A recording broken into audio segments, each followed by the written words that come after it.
In the name of Almighty Allah, the most merciful and most beneficent. Today our important topic is IUPAC system. IUPAC are systematic nomenclature of organic compound. Before discussing IUPAC system of nomenclature, first of all you have know about alkane and alkyne. सबसे पहले बच्चों आपको पता होना चाहिए alkane क्या है, alkyne क्या है। alkane आपके पास बेसिकली होता है R और H। R के साथ जब H लग जाता है उसको alkane कहते हैं शॉर्टकट। इसका जनरल फार्मूला होता है CnH2n+2। फॉर एग्जांपल CH4 को मीथेन कहते हैं, C2H6 को इथेन कहते हैं, C3H8 को प्रोपेन अप। अब आपके पास अल्काइल जो होता है, अल्काइल क्या होता है? अल्काइल की सिंपल डिफिनीशन ये है, when one hydrogen is removed from alkane then this is called alkyl. जब आपके पास एक हाइड्रोजन आप अल्केन से रिमूव करते हैं, माइनस करते हैं, तो उसको अल्काइल कहा जाता है। या इसकी सेकंड डिफिनीशन ये है कि ऐसा एटम या ग्रुप ऑफ एटम जो आपके पास किसी भी मतलब हाइड्रोजन को रिप्लेस करे और उसकी जगह आके लग जाए, उसको आप लोग अल्काइल कहते हैं। और इसका सिंबल होता है R। इसका दूसरा नाम है सब्स्टिट्यूएंट या ब्रांच। सब्स्टिट्यूएंट या ब्रांच इसको कहा जाता है। इसका जनरल फार्मूला होता है CnH2n+1। अल्काइल का जनरल फार्मूला होता है CnH2n+1 और अल्केन का जनरल फार्मूला होता है CnH2n+2। इसका फर्क आप लोगों ने करना है। अब यहाँ पर बच्चों जो IUPAC नोमेनक्लेचर होता है आपके पास, IUPAC नोमेनक्लेचर की अगर बात की जाए, इसके कुछ रूल एंड रेगुलेशन है। First of all select longest continuous chain of carbon carbon atom. सबसे पहले आपने कार्बन की लॉन्गेस्ट चेन को सिलेक्ट करना है और उसको स्टेम नेम या पेरेंट नेम देना है। ये पहला इंपॉर्टेंट रूल है।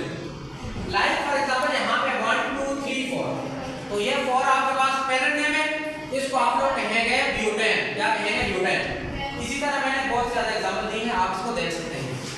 रूल नंबर 2 है काउंटिंग आपने कार्बन की कहां से करनी है, मतलब लॉन्गेस्ट चेन की काउंटिंग आप कहां से करेंगे।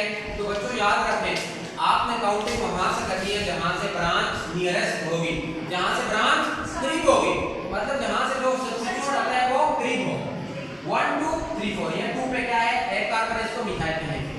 अब रूल नंबर 3 क्या है, एक और बात आपने याद रखनी है। सबसे पहले आप लोगों ने ब्रांच का नाम लिखना है, उसके बाद हाइफन लिखना है, उसके बाद आप लोगों ने क्या लिखना है जी, पेरेंट नेम लिखना है। Carbon carbon longest chain, carbon carbon longest chain.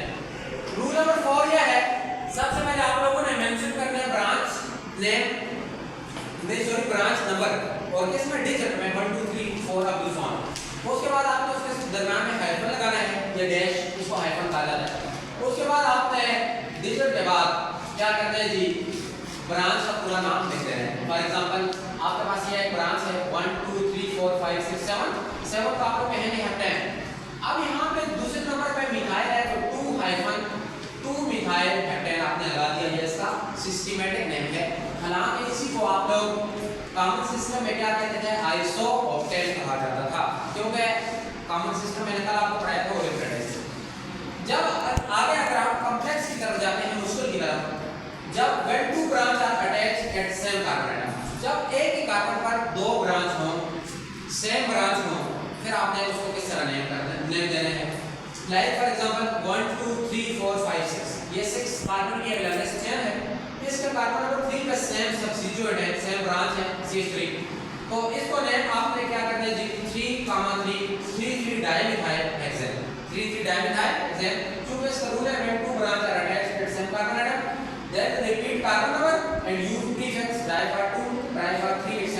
use, और लास्ट में आपने पेरेंट नेम लिख देना है। ठीक हो गया जी। अब यहाँ पर जी देखो, हर वक्त आप मिथाइल ना लगाएं, कभी आप लोग इथाइल भी लगाएं, कभी प्रोपाइल भी लगाएं, ताकि आपको समझ आ सके।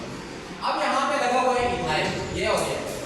यहाँ पे जो लॉन्गेस्ट चेन है 7 की, लॉन्गेस्ट चेन है 7 की, तो इसका कार्बन नंबर 3 पे क्या है, C2H5 है, इथाइल, तो 3 डाइथाइल हेप्टेन, 3 डाइथाइल।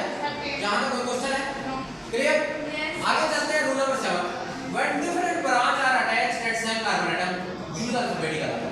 जब आपके पास डिफरेंट ब्रांच सेम कार्बन पे अटैच हो, तो आपने अल्फाबेट की तरह बिहेव करना है।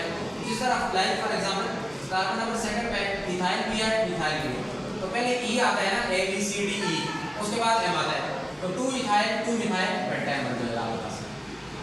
आगे है जी, या इसको 2 इथाइल मिथाइल पेंटाइन भी कह सकते हैं।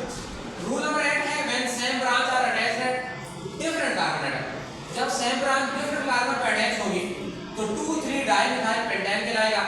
उसी कार्बन को आप लोग रिपीट करोगे डाई-2। जब डिफरेंट ब्रांच, रूल नंबर 9 है, अटैच होंगे डिफरेंट कार्बन एटम पे, तो आप लोगों ने अल्फाबेटिकल ऑर्डर यूज करना है। बेशक अल्फाबेट में अगर कार्बन नंबर 9 अगर अल्फाबेटिकल ऑर्डर में पहले आता है ना, पहले आते 9 को लिखना है। देखो 4 ethyl 2 methyl hexane. So this is all about today's lecture. Anyone have any sort of question?